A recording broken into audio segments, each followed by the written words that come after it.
Hello, coucou, shalom à tous. J'espère que vous portez bien. Moi, je me porte à merveille. Aujourd'hui, je viens encore avec 5 paroles de sagesse que j'ai tirées du livre du pasteur Marcelo Tunasi intitulé Les 500 paroles de sagesse. Je le fais afin que ceux qui n'ont pas le livre puissent avoir un peu du contenu de ce qui se dit dans ce livre. Et à la fin de cette série, je vais vous montrer comment vous pouvez télécharger ce livre parce que comme je le dis, vous pouvez le télécharger et vous pouvez aussi même télécharger les 3 autres livres. J'ai ces 2 autres livres là, mais moi je préfère avoir la copie parce que j'ai écrit dans le livre. Mais sinon, vous pouvez le télécharger dans vos téléphones. Très édifiant. Donc sans plus tarder, voici les 5 paroles de sagesse que j'ai choisies pour ce jour.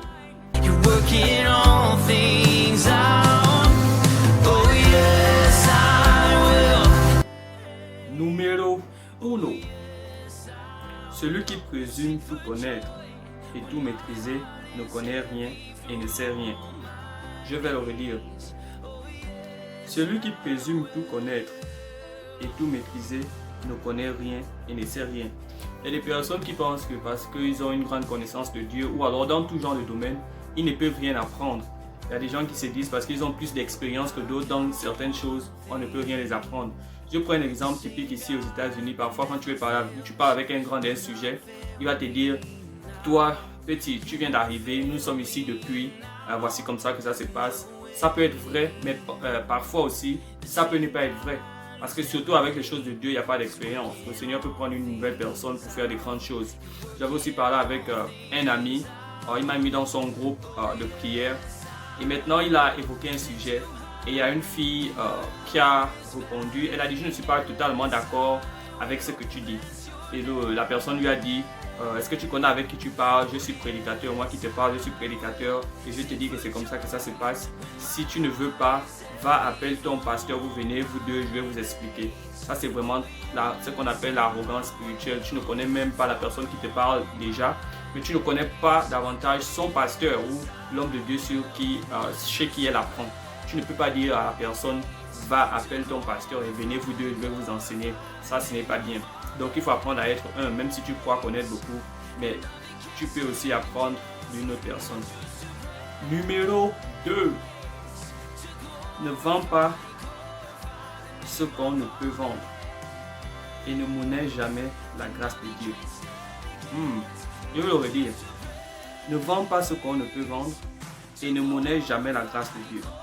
Je vous laisse l'interprétation de cela, mais ce que je peux comprendre, c'est qu'il y a des choses qu'on ne vend pas. Exemple, la grâce de Dieu, les miracles et tout ça, là, tu ne vends pas ça. Déjà qu'on dit, on ne donne que ce qu'on a. Ce n'est pas à toi le miracle, tu n'as pas le miracle dans tes mains.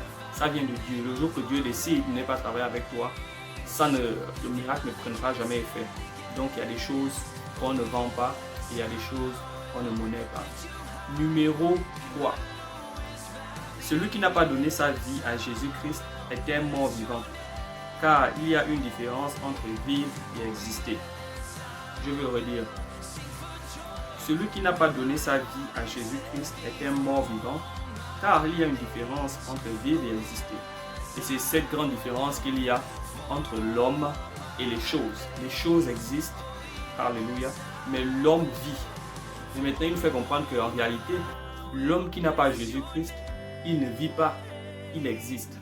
Donc il faut avoir Jésus-Christ dans ta vie pour être reconnu comme quelqu'un qui vit. Sinon, tu n'es qu'un mort vivant. Numéro 4. La discipline est une bonne chose, mais la transformation par l'esprit est excellente. Lorsqu'on veut marcher dans la sanctification, je vais le redire. La discipline est bonne, mais la transformation par l'esprit est excellente quand on veut marcher dans la sanctification. Donc ici, il nous donne 2 dimensions. Il dit que quand tu marches dans la sanctification par tes propres forces, par la discipline, c'est une bonne chose. Mais quand tu marches par l'esprit, c'est excellent. Pourquoi? Parce que tes propres forces sont limitées, mais l'esprit de Jésus-Christ en toi n'est pas limité. Donc il nous appelle à quitter de notre discipline personnelle et de rentrer dans la dimension de l'esprit de Dieu qui nous aide en tout et pour tout. Numéro 5 et la dernière de ce jour. De même que le cuisinier se nourrit de ce qu'il offre, le prédicateur se nourrit spirituellement de ce qu'il enseigne. Je veux le redire. De même que le cuisinier se nourrit de ce qu'il offre, le prédicateur se nourrit spirituellement de ce qu'il enseigne. le cuisinier, quand il prépare, il goûte pour voir si c'est bon, si c'est assez assaisonné, pimenté, etc. Le prédicateur aussi, pendant qu'il enseigne, il se nourrit. Et j'ai remarqué ça, même avec moi, ça m'arrive. Parfois, il y a des choses que tu n'as pas écrites et le Seigneur va te donner, n'est-ce pas, l'inspiration quand tu es en train d'enseigner. Donc, en réalité, parfois, on découvre même des choses ou alors on dit des choses qu'on ne connaissait pas pendant qu'on prêche. Pendant que tu prêches, l'onction descend, le Seigneur t'éclaire encore davantage sur un sujet que tu avais déjà traité, que tu avais déjà écrit dans le secret. Mais quand tu viens, il te donne encore des nouvelles révélations. Et puisque le Seigneur connaît les cœurs, il connaît qui t'écoute, toi tu ne connais pas qui t'écoute. Et tu peux connaître qui t'écoute, mais tu ne connais pas leurs besoins parce que tu n'es pas Dieu. Mais Dieu connaît le besoin de ceux qui t'écoutent. Alors, il va te donner une parole précise pour les personnes qui sont en train de t'écouter. Merci à tous de m'avoir encore écouté. C'est tout pour aujourd'hui. On se retrouve à demain, si Dieu le veut. Merci.